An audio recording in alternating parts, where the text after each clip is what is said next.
Hello techians, this is Kunwar and welcome to the techy lab. तो हमने first and second lecture में activity 1.1, 1.2 and 1.3 cover की।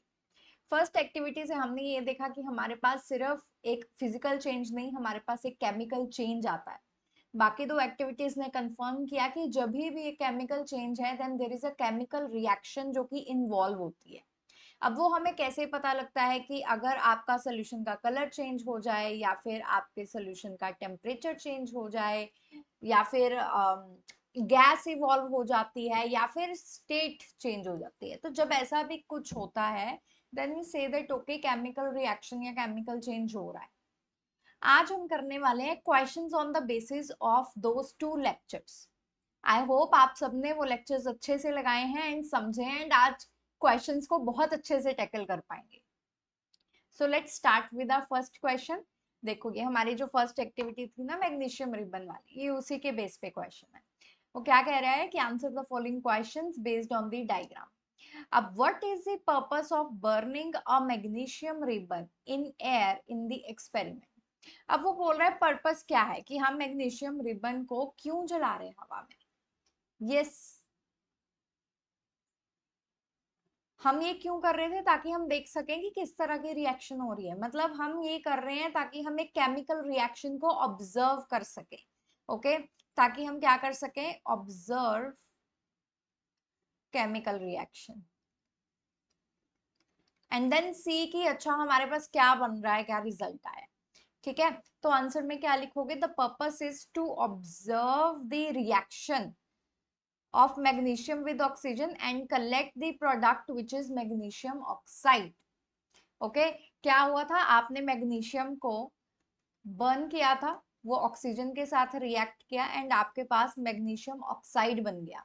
अब देखो कि ये चीजें ऑलरेडी दी हुई हैं डायग्राम में, तो मतलब आपको सिर्फ वो एक्टिविटी याद करनी है एंड ये सोचना है कि ओके कि इस पॉइंट पे क्या होता था।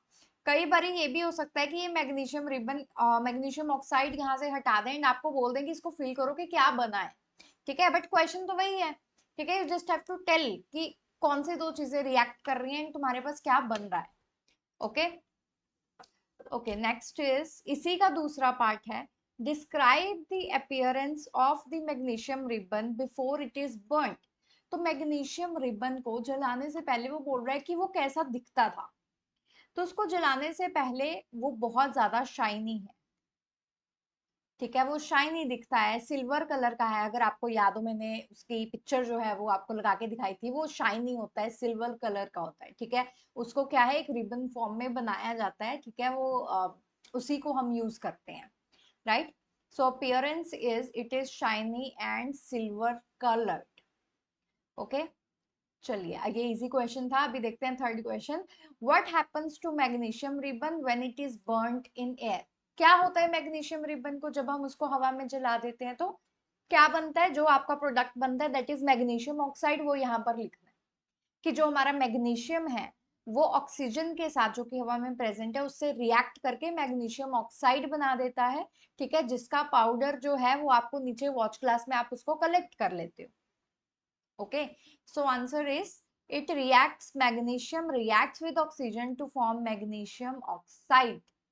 Okay, इस रिएक्शन में क्या होता है, मैग्नीशियम रिबन, यस ये इसकी ऑब्जर्वेशन है। अगर आपको याद हो लेक्चर में मैंने आपको ऑब्जर्वेशंस लिखाई हैं। ठीक है, कि जो मैग्नीशियम रिबन है वो बहुत वाइट ब्राइट कलर्स में क्या करता है, वो बर्न होता है, ग्लो करता है एंड उससे क्या होता है, व्हाइट पाउडर जो है वो बनता है एंड जो हम वॉच ग्लास में जो है वो कलेक्ट कर लेते हैं। ठीक है, तो आपको क्या लिखना है यहाँ पर, हमारी जो ऑब्जर्वेशन थी उन्हीं को अच्छे से लिखना है। ठीक है, ये आपके मेन कीवर्ड्स हैं। Okay okay, next question, how is magnesium oxide collected in this experiment. मैं अभी पिछले दो क्वेश्चन में ये चीज रिपीट करके हटी हूँ। हमने मैग्नीशियम लिया, हमने उसको बर्न किया, ठीक है, व्हाइट फ्लेम बनी, उससे क्या बना, व्हाइट पाउडर बना एंड देन हमने उसको क्या कर लिया, कलेक्ट कर लिया। व्हाइट पाउडर क्या है, मैग्नीशियम ऑक्साइड है। किसमें कलेक्ट किया, हमने हमने उसको कलेक्ट किया है वॉच ग्लास में। Okay, it is collected in the watch glass. Okay, चलिए, ओके, वेरी इंपॉर्टेंट क्वेश्चन। ठीक है, ज्यादातर बारी आपको रिएक्शन लिखने को दी ही जाती है, कोई भी एक्टिविटी है उसमें रिएक्शन क्या इन्वॉल्व है क्या नहीं है वो आपको लिखने को बोली जाती है। अब देखो यहाँ पर बोला है बैलेंस्ड केमिकल इक्वेशन। अब चाहे हमने की नहीं है, लेकिन जो मैंने आपको इक्वेशन दी थी क्लास में वो बैलेंस्ड ही थी। ठीक है, तो ये हम डेफिनेटली नेक्स्ट क्लास में इसको जो है वो अच्छे से डिग करेंगे, आपको बताऊंगी कि इक्वेशन को कैसे बैलेंस करते हैं, बट स्टिल ओके, आपको बैलेंस्ड केमिकल इक्वेशन लिखनी है रिएक्शन की दैट टेक प्लेस। तो क्या हुआ था, मैग्नीशियम ऑक्सीजन के साथ रिएक्ट किया, क्या बना दिया, MgO। अब देखो जो मास है ना वो कंजर्व्ड रहता है। अब आप देखो कि लेफ्ट हैंड साइड पे 2 ऑक्सीजन है, राइट हैंड साइड पे एक ही है, वो कहाँ गया एक ऑक्सीजन। ठीक है, ऐसे खुद तो नहीं गायब हो सकता, वो वापस बना होगा उसका कुछ, हमें वो चीज शो करनी है। ठीक है, अगर यहाँ से सपोज आपके लेफ्ट हैंड साइड पे कम होता या राइट हैंड साइड पे ज्यादा होता तो वो ज्यादा कहाँ से बन गया। ठीक है, वो चीजें जस्टिफाई करना बहुत जरूरी है। तो यहाँ पर अब इसको कैसे बैलेंस करेंगे देखो, अब MgO, इसमें ज्यादा नंबर ऑफ आइटम्स है ना हमारे अलग अलग, इसी से स्टार्ट करेंगे। इसमें एक Mg है और एक ऑक्सीजन है। ठीक है, Mg लेफ्ट हैंड साइड देखो वो भी एक है, राइट हैंड साइड पे भी एक है।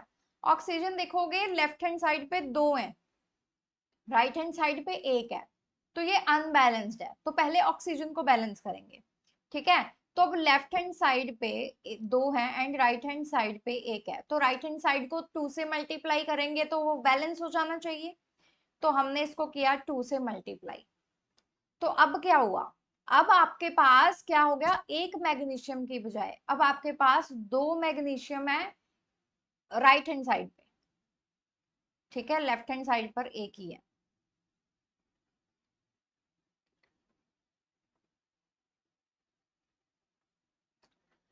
तो अब मैग्नीशियम अनबैलेंस्ड हो गया है ना, तो क्या करेंगे, यस, ऑक्सीजन बैलेंस हो गया, मैग्नीशियम में अभी देखो लेफ्ट हैंड साइड पे क्या है, एक ही है, तो उसको 2 से मल्टीप्लाई कर देंगे। अब इसको 2 से मल्टीप्लाई किया, आप देखो सारे बराबर बराबर। ठीक है, बैलेंस्ड हो गए। तो ये आपकी बैलेंस्ड इक्वेशन है एंड ये रही। ओके, अब आप देखोगे कि ये चीजें क्या है, ये हम यूजुअली लिखते हैं ताकि हम उस एक इक्वेशन से और ज्यादा इंफॉर्मेशन एक्सट्रैक्ट कर सकें। ठीक है, आपने इक्वेशन लिख दी, लेकिन अगर मैंने यहाँ पे मैं H2O लिख दूं, है ना, H2O जो है आइस भी, मतलब जो वेपर्स हैं वो भी H2O है, जो लिक्विड है रूम टेम्परेचर पे वो भी H2O है, जो आइस है वो भी H2 है, तो मुझे क्या कैसे पता लगेगा कि कौन सी किस स्टेट में है। इसलिए ये इंपॉर्टेंट होता है कि आप यहाँ पर जो स्टेट है वो मेंशन कीजिए कि वो कौन सी स्टेट में प्रेजेंट है, सॉलिड है, लिक्विड है, गैसियस है या फिर एक्वस है। ओके, चलिए, ओके, ये नेक्स्ट क्वेश्चन है, एक और क्वेश्चन है, देखो, बिल्कुल स्टार्टिंग में ना हम इसको क्लीन करते हैं मैग्नीशियम रिबन को।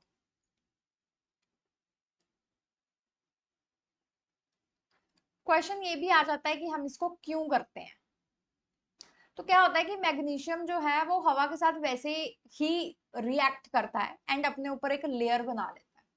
ठीक है, जिसके कारण वो हो सकता है कि उतने अच्छे से मतलब जो आपका आप ऑब्जर्व करना चाह रहे हो वो उतने अच्छे रिजल्ट्स ना दे।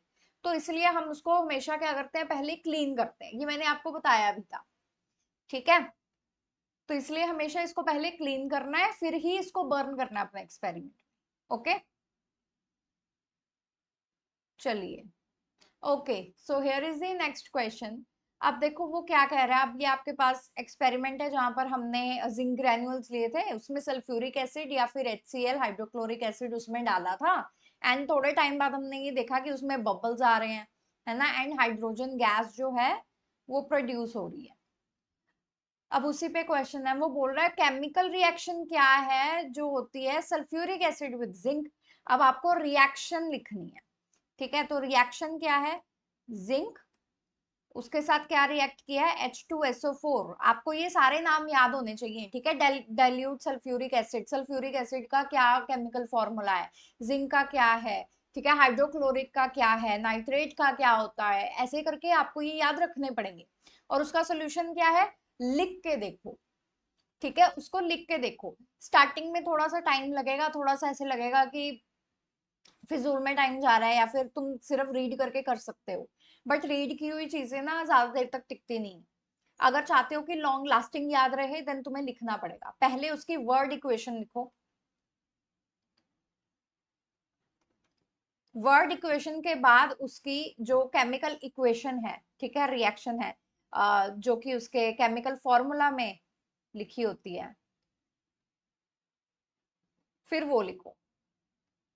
अगर तुमने ये चीज एक चैप्टर के लिए 2 बारी भी कर ली ना, देन तुम्हें याद हो जाएंगी चीज, ठीक है। बस जितनी बारी भी लिखो, ये फॉर्मूला यूज करो।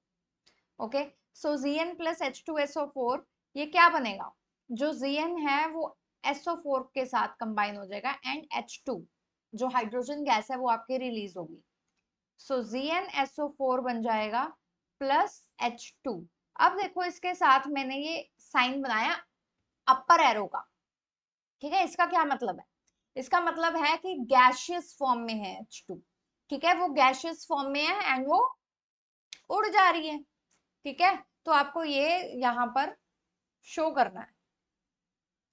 मैं इरेज कर देती हूँ, yes, this is the equation, and then in this zinc displaces hydrogen from sulfuric acid producing zinc sulfate and hydrogen gas. This is zinc sulfate.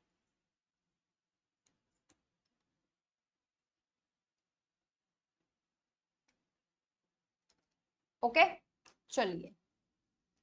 Okay, now see how can we test the presence of, okay, ये मैंने आपको class में बताया नहीं था, कैसे test करोगे कि हाइड्रोजन गैस है या नहीं है। ओके, कैसे करोगे, ये इंपॉर्टेंट क्वेश्चन है इंडीड। आपको पता होना चाहिए कि अलग अलग गैसेस हैं एंड वो अलग अलग तरह से जो है हम उनको डिटेक्ट कर सकते हैं, ठीक है। अभी हम हाइड्रोजन गैस की बात कर रहे हैं, तो आपको क्या करना है, आपने माचिस की तिल्ली जलानी है, ठीक है। तो आपकी टेस्ट ट्यूब है या जहां से भी हाइड्रोजन गैस बाहर आ रही है ना, आप उसको उसके पास लेके जाओगे, आप देखोगे there will be a popping sound. Okay, उधर क्या होगी, पॉपिंग साउंड, कि जैसे ये हमने टेस्ट ट्यूब में किया अगर एक्सपेरिमेंट, ठीक है, तो ये हमारे पास ग्रेन्यूल्स हैं एंड ये गैस जो है वो जा रही है। तो मैं माचिस की तिल्ली जो है जला के उसको लेके आई, तो वो क्या हो जाएगा, एक तो वो अ, मतलब बिल्कुल पॉपिंग साउंड आएगी बीच में से, ठीक है, यहाँ पर। तो कैसे लिखोगे इसको, we can bring the splint. Okay, splint is nothing but यही, ठीक है, ये माचिस की तिल्ली है, burning splint near the mouth of the test tube where the reaction is happening. If you hear the pop sound, it indicates presence of hydrogen gas. Okay, चलिए, what is the role of zinc in this reaction। देखो हमारे पास main इस एक activity में क्या एक नई चीज है, हाइड्रोजन गैस रिलीज हुई है, ठीक है। तो मतलब उस जिंक की हेल्प से हम क्या कर रहे हैं, हम हाइड्रोजन गैस बना रहे हैं। Okay, so zinc leads to the production of hydrogen gas. तो ये आपका रोल है। तो जब आपको ऐसे क्वेश्चन आए, आपको समझ में ना आए कि क्या लिखना है, आप ये देखो कि वो एक कहानी की तरह चल रहे हैं, है ना। जैसे मैंने आपको लास्ट लेक्चर में बताया था कि 1.1 एक्टिविटी में तो हम देख रहे थे कि केमिकल चेंज आया है, सेकेंड एंड थर्ड में हमने ये देखा कि हमें कैसे पता लगेगा, ठीक है, स्टेट चेंज हो रही है, टेम्परेचर चेंज हो रहा है, गैस इवॉल्व हो रही है। तो यहाँ पर मेन पॉइंट क्या था कि गैस इवॉल्व हो रही है। ओके, तो यहाँ पर गैस इवॉल्व हो रही है प्लस टेम्परेचर भी चेंज हो रहा है इस एक्टिविटी में। तो ये दोनों ही हमारे हाईलाइटेड पॉइंट थे। ओके, तो जिंक यूज हो रहा है हाइड्रोजन गैस प्रोड्यूस करने के लिए। Okay, here is the next question, why do we use dilute instead of concentrated sulphuric acid. बताओ। यस, कॉन्सेंट्रेटेड तो बहुत ज्यादा तेज होता है डाइल्यूट से, हम उसको क्यों नहीं यूज कर रहे, डाइल्यूट क्यों यूज कर रहे हैं। सिंपल सी बात है कि कॉन्सेंट्रेटेड जो है वो उतना ही डेंजरस भी है। जितना ज्यादा मतलब कॉन्सेंट्रेटेड है उतना ज्यादा डेंजरसली और विगरसली वो बिहेव करने वाला है। ठीक है, जो डाइल्यूट है, जो हमें चाहिए वो हमें डाइल्यूट में भी मिल रहा है, तो हम क्यों फालतू में कॉन्सेंट्रेटेड सल्फ्यूरिक एसिड यूज करें। ठीक है, तो ये हमारे लिए एक, हम चाहते हैं कि एक सेफर हमारे लिए रिएक्शन रहे, इसलिए हम डाइल्यूट यूज कर रहे हैं। ठीक है, क्योंकि वो कम रिएक्टिव है। लेकिन जो कॉन्सेंट्रेटेड है वो इतना ज्यादा क्रोजिव है, तो वो बहुत विगरसली रिएक्ट करेगा जिंक के साथ, जो कि हम ना हैंडल कर पाए। ठीक है, एक इतने से रिएक्शन के लिए कभी भी कोई भी रिएक्शन होती है, आप देखोगे इतनी सी टेस्ट ट्यूब में ही उसको डाल के थोड़ा थोड़ा सा चेक कर लिया जाता है। एंड टेस्ट ट्यूब भी कई बार टेम्परेचर इतना बढ़ जाता है, या रिएक्शन कुछ ऐसी होती है वो बिल्कुल लाइक इट ब्लोज। ठीक है, ऐसे चीजें भी होती है। अगर आप आगे रिसर्च को परस्यू करोगे या फिर आप साइंस फील्ड में जाओगे ना, देन ये तो आम आम बात होगी आपके लिए। आप देखोगे रोज कुछ नया सीखोगे, रोज कुछ नया होगा लैब में। But that's the most fun part. To be honest, it's better than theory. Being in, say, like sitting in class and attending lectures, just मतलब लैब में जाना, एक्सपेरिमेंट्स करना, वो ज्यादा फन है। बट यस, बी सेफ, ज्यादा खुराफाते मत करना। चलो,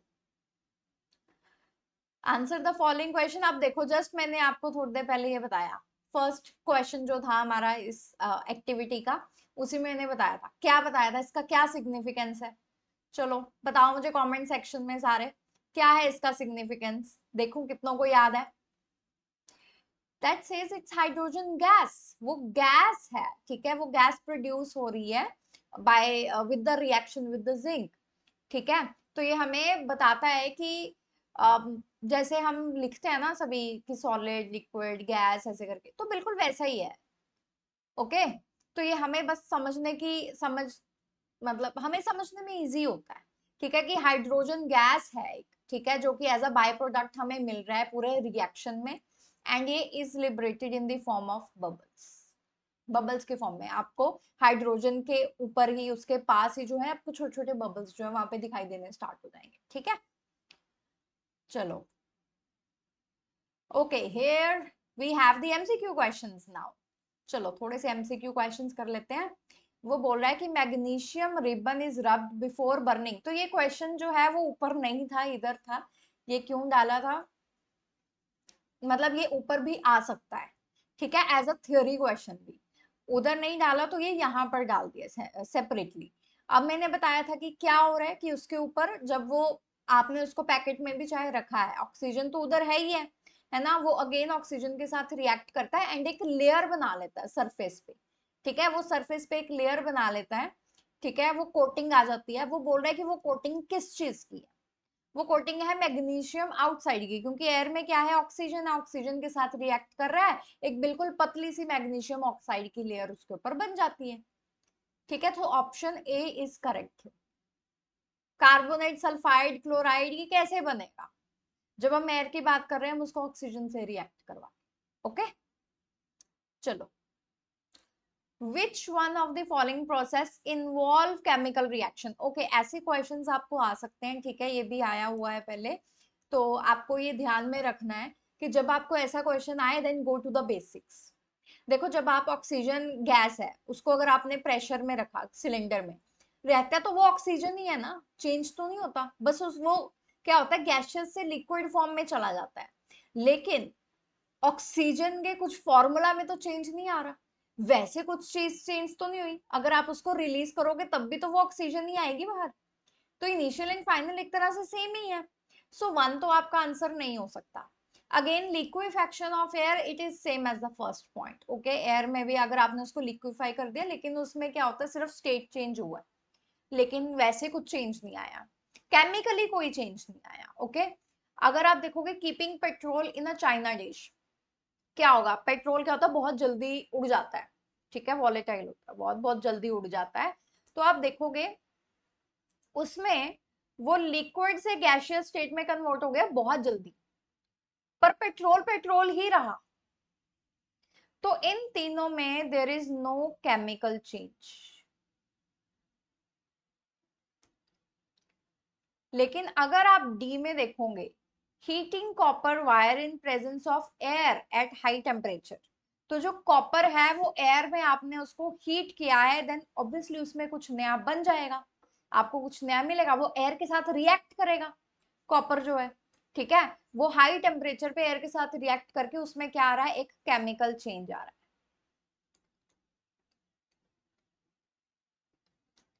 जिसकी वजह से हम ये कहेंगे कि ओके डी में एक केमिकल रिएक्शन हुई है, केमिकल प्रोसेस हुआ है। ओके चलिए, डिसॉल्विंग शुगर, इसकी जगह अगर सॉल्ट भी होता है कुछ भी होता तो भी आपका सेम ही आंसर रहेगा। तो क्या आएगा, is an example of physical change, chemical change, redox reaction, none of this.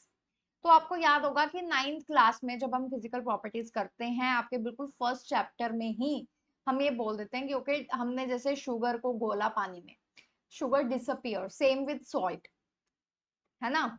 लेकिन वो क्या होता है, वो एक फिजिकल चेंज होता है, वो एक केमिकल चेंज नहीं होता है, ठीक है। शुगर जो है वो शुगर ही रहती है, बस पानी के जो मॉलिक्यूल्स हैं उनके बीच में जाके बैठ गई, ठीक। Same with salt. तो ये हमारे पास एक फिजिकल चेंज है, ये एक केमिकल चेंज नहीं है, तो इसका आंसर रहेगा ऑप्शन ए, ठीक है। तो ये याद रखना, option A is the answer here. चलिए next, which of the following gases can be used for storage. अब वो बोल रहा है कि इनमें से कौन सी गैस हम स्टोरेज के लिए यूज करते हैं। तो आपको पता होगा कि आपके जो चिप्स के पैकेट होते हैं, ठीक है, वो नहीं खाने चाहिए, बट स्टिल वो जो चिप्स के पैकेट होते हैं उनके अंदर हवा होती है, ठीक है। वो क्यों डाली जाती है, वो उसको बड़ा दिखाने के लिए नहीं डाली जाती, वो इसलिए डाली जाती है, एक तो वो सेफ रहे, आपके चिप्स टूटे ना, दूसरा चिप्स के होते हैं बहुत क्रंची होते हैं, तो हमें वो क्रंच बचाना है, ठीक है। तो इसीलिए हम उसमें क्या करते हैं, हम हीलियम एंड नाइट्रोजन गैस जो है वो यूज करते हैं। नाइट्रोजन तो पक्का ही है, ऑक्सीजन हो नहीं सकता। तो अगर आपको ये पता होता तो ए और बी तो हो ही नहीं सकते, क्योंकि ऑक्सीजन है। कार्बन डाइऑक्साइड क्यों यूज करोगे तुम, ठीक है। तो ये भी नहीं हो सकता, so it is D, nitrogen तो होता ही होता है। ओके, तो अगर आपको सिर्फ नाइट्रोजन भी पता होता ना कि नाइट्रोजन है, देन आप दो ऑप्शंस में फंस जाते। तो हो सकता था कि आप नाइट्रोजन और ऑक्सीजन में होते, या आप हीलियम और ऑक्सीजन में होते। ऑक्सीजन हो ही नहीं सकता है। सोचो कि अगर नाइट्रोजन एंड ऑक्सीजन है किसी चीज में, ऑक्सीजन आग ही बहुत जल्दी पकड़ता है, हमें वो गैस चाहिए जो कि जल्दी से ऐसे रिएक्ट ना करे। तो ऑक्सीजन आग पकड़ता है, तो ऑक्सीजन भी नहीं हो सकता है, एंड ऑक्सीजन से ही तो ऑक्सीडेशन मेन स्टार्ट होती है, तो हमें तो ऑक्सीजन से उसको दूर रखना है, ठीक है। तो आपका हीलियम और सॉरी नाइट्रोजन, ठीक है, ये आपका आंसर रहेगा ऑप्शन डी। चलिए अब है what is skeletal chemical equation. Skeletal chemical equation क्या है, स्केलेटल केमिकल इक्वेशन एक अनबैलेंस्ड रिएक्शन होती है, ठीक है। जैसा कि हमने पहले भी देखा कि आपको पता है कि हाँ मैग्नीशियम ऑक्सीजन के साथ रिएक्ट किया, मैग्नीशियम ऑक्साइड बन गया। अब आपको ये एक वर्ड इक्वेशन एक वैसे पता है कि सिंबल्स के साथ, अच्छा चलो ये चीज हो रही है, पर आपको ये नहीं पता कि कितने मैग्नीशियम कितने ऑक्सीजन के साथ कितने मैग्नीशियम ऑक्साइड बना रहे हैं, ठीक है। ये इंफॉर्मेशन उसमें से गायब है, हमें सिर्फ इतना पता है कि कौन किसके साथ रिएक्ट करके क्या बना रहा है। तो ऐसी रिएक्शन को हम क्या बोल देते हैं, स्केलेटल केमिकल रिएक्शन। ओके, तो ये एक अनबैलेंस्ड केमिकल इक्वेशन है जिसमें क्या होता है, reactants and products involved in chemical reaction but does not show how the correct number of atoms of each element. Okay, तो ये आपका क्या रहेगा आंसर। अब यहाँ पर एग्जांपल क्या है हमारी, H2 plus O2 that gives you H2O, ठीक है। ये पानी बना रहे हैं, ठीक है। पानी में क्या है, H2O है, तो हाइड्रोजन एंड ऑक्सीजन होगा।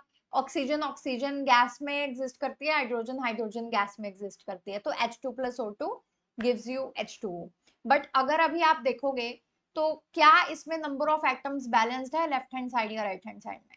यहाँ पर हाइड्रोजन जो लेफ्ट हैंड साइड पे है वो कितने हैं, दो, राइट हैंड साइड पे भी दो। ऑक्सीजन देखो वो दो है एंड राइट हैंड साइड पे सिर्फ एक है, तो ये क्या है, अनबैलेंस्ड। ओके, आपको एग्जांपल देनी है, कोई डेफिनेशन आ गई उसकी एग्जांपल देनी है आपको, ठीक है, चाहे पूछी जाए चाहे ना पूछी जाए, देके आनी है। अब देखो नेक्स्ट, अब बैलेंस्ड क्या होता है, फिर अनबैलेंस्ड देख लिया, स्केलेटल देख लिया, बैलेंस्ड क्या होता है फिर। तो बैलेंस में क्या है, नंबर ऑफ एटम्स, जो चीज वहां पे मिसिंग थी वो यहाँ पे पूरी हो रही है। तो नंबर ऑफ एटम्स जो है हमारे वो ऑन दी बोथ साइड्स वो क्या होते हैं, वो इक्वल होते हैं। एंड ये मेंशन करता है कि it follows the law of conservation of mass. ठीक है, तो अब आप देखो कि पिछले क्वेश्चन में जैसे मैंने आपको बताया था, अब यहाँ पर 2 ऑक्सीजन है, राइट हैंड साइड पे है ही नहीं, एक ही है, तो वो एक ऑक्सीजन कहाँ गया, जस्टिफाई करना होता है। तो law of conservation of mass यहाँ पर अब एप्लीकेबल ही नहीं है, बट ऐसा हो ही नहीं सकता, एप्लीकेबल उसको होना चाहिए। तो फिर क्या होगा, हम इसको करेंगे अभी बैलेंस। अभी कैसे करेंगे इसको बैलेंस, देखो आपके पास है H2 plus O2 gives you H2O। आपको वो कंपाउंड लेना है जिसमें maximum number of different atoms है, तो वो कौन सा है, H2O। यहां से शुरुआत कर रहे हैं, अभी एक एक करके हम सभी को क्या करेंगे, बैलेंस करेंगे। H2 को लेंगे तो H के 2 हैं, लेफ्ट हैंड साइड पे भी 2 हैं, बैलेंस। फिर आते हैं ऑक्सीजन पे, ऑक्सीजन देखो उसमें एक ही है, तो लेकिन लेफ्ट हैंड साइड पे 2 हैं, तो हमने क्या किया, इसको 2 से मल्टीप्लाई कर दिया। तो जैसे ही हमने इसको 2 से मल्टीप्लाई किया, क्या होगा, अभी जो ऑक्सीजन है वो तो 2 2 बराबर हो गए, पर जो हाइड्रोजन है देखो वो 2 इज नॉट इक्वल टू 4, 2 2 सा 4 होता है ना,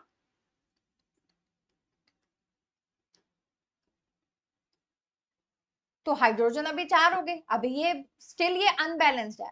तो हाइड्रोजन 4 है, तो अगर आप इसको 2 से मल्टीप्लाई कर दोगे तो हाइड्रोजन 4 हो जाएंगे।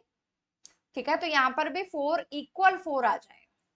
तो इसीलिए देखो आपकी बैलेंसिंग में क्या किया है, H2 के साथ 2 मल्टीप्लाई किया है, H2O के साथ 2 मल्टीप्लाई किया है। ओके, तो ये हमने बैलेंस कर दिया। I hope this is clear. फिर से बता रही हूँ, ज्यादा जोर मत लो, बैलेंसिंग हम करेंगे ठीक है अच्छे से, और इसके काफी सारी एग्जांपल्स भी करेंगे कल के ही क्लास में। ठीक है, अभी के लिए इसको ऐसे ही समझो। Okay, number of atoms of each element is conserved in any chemical reaction. तो ये जस्ट अभी हम डिस्कस करके आए हैं कि law of conservation of mass, उसको वो फॉलो करना ही पड़ेगा।